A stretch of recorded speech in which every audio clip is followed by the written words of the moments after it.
Hello everyone. Welcome back to High Five Consulting, your go-to source for valuable financial insights.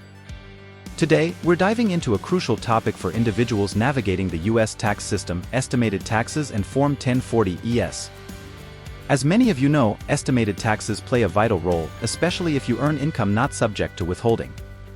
This includes self-employment earnings, interest, dividends, rents, and more. The IRS has provided a helpful tool for this Form 1040-ES. So, who should consider filing Form 1040-ES? Well, if you expect to owe at least $1,000 in taxes for the upcoming year, after accounting for other withholdings and tax credits, it's time for you to pay attention. Calculating your estimated tax may seem daunting, but fear not. Here's a quick breakdown for you. Step 1. Take your total tax from the previous year. Step 2. Calculate 90% of the total tax you estimate for the current year. Step 3. Compare the two and take the smaller number. If, for instance, you paid $500 in tax last year, it's time to file Form 1040-ES for the current year. In conclusion, understanding and accurately calculating your estimated taxes using Form 1040-ES is crucial to avoid IRS penalties.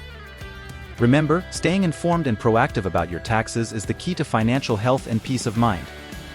Before we wrap up, a friendly reminder that this video is for informational purposes only. For personalized advice, it's always a smart move to consult with a tax professionals from High Five Consulting. Feel free to contact us today by mailing us at the given mail address or visit our website to get to know more. Thanks for tuning in and happy tax planning. Until next time, this is Rupesh Sharma signing off from High Five Consulting. Take care.